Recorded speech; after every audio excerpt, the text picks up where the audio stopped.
তো হাই বন্ধু, কেমন আছেন? আশা করুন সবাই ভালো আছেন। মোর নাম রাজু, তোমরা দেখতে পাচ্ছেন গাউলিয়া ব্লগ। তো আজকে দেখাম মোর হাঁসকটা। এই হাঁসকটা আজকে যাবে, বুঝছেন, পাইকার আসি গেছে। তো কোথা তো কয়ে লাভ নাই, মরতে মরতে অবস্থা টাইট। আজি মোটামুটি আরো 8টা মরছে, কালি মরছিল 4টে, আজি মরছে 8টা।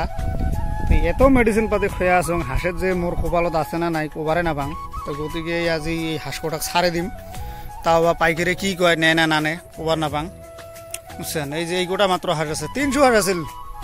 আরে হাঁস আছিল 300, বুঝছেন। এইগুলেন হাঁস, এইলে মোর হাঁসগুলেন হাঁস আছিল 300। একে মানে কয়া লাভ নাই, কি করবেন আর। এত মানে লস খালুম, মানে ধারণার বাহিৰত। কোনোবা যুগত কোনো পাপ ঠাপ কৰি থুচুং নাকি, তারে মানে সাজা পাবা লাগছো। তো যাই হোক, তো আজি হাঁসকটা ছাড়ি দিয়াং। এখন ইয়ের পরে আরো নতুন তুলিম, যে ছাড়াত নাই। মুই মানসিটা মানে বেলেগ ধরনের কোনো একটা বস্তু যদি ধরছো ওটা কামড়ে ধরিম, চাহে মোর এক কলজের অর্ধেক খান খুলি যাক, তা ওটা ছাড়ি দেওয়ার নাই, বুঝছেন।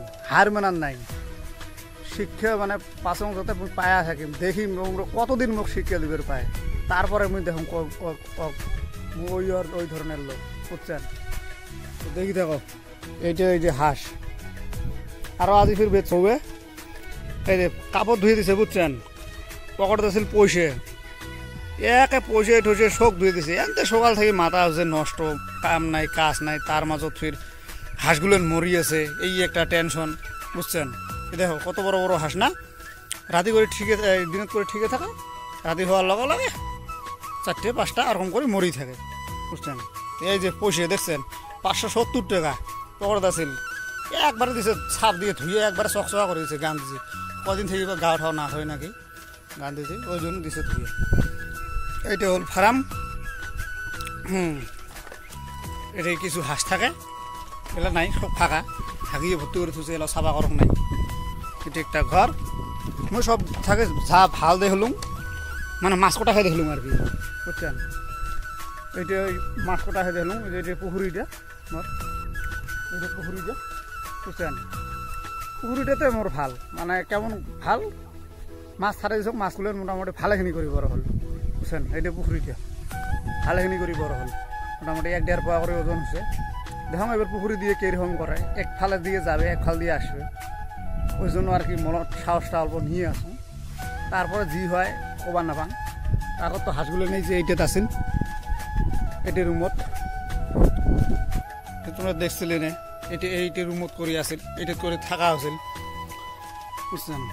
একদম পুরো সাফ সিকুন, শোক আছে, পটাশ টটাশ শোক দিছ। এই যে এইটা দিয়ে স্প্রে করে দেন, পটাশ টটাশ শোক মারং। তারপর চুন এলা মারং নাই, চুনতে মারা না জন্য এইরকম হচ্ছে নাকি মুই পাত্তা পাওয়া লাগছ না।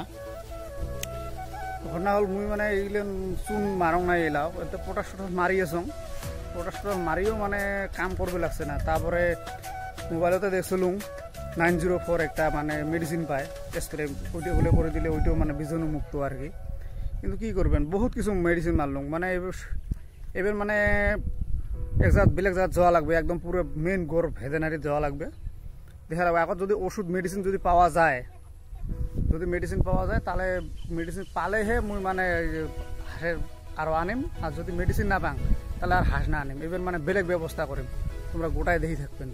এই যে হাঁসের দেখিন না, ওদিনকে কি সুন্দর করি কিটে বানালুম, টিন আনিয়ে ওদিনকে বানালুম এই বস্তুটা রাউন্ড করি, এটা বোর্ডিং বানালুম। হয় কি করবেন মাছ। এই দেখো কেমন করে যে ঠ্যাং ঠুং লেংরায় খায়, লেংরায় দেখছেন, গট গোটে থাকে না, মাঝে মাঝে ধুম ধরে থাকবে আর কি, বুঝছেন। তো আজি এইটুকে দেখুন পাইকার আসি কি কয়, তারপরে তোমাক জানিয়ে আসুন নেক্সট ভিডিওত। তো আজি এইখিনিয়ে। যদি ভিডিওটা দেখি কোনো মানে অল্পখানি ভাল বেয়া কমেন্ট করে করবেন, লাইক করে শেয়ার করেন, চ্যানেলটা সাবস্ক্রাইব করবেন। তো আজি এইখিনিয়ে, ধন্যবাদ।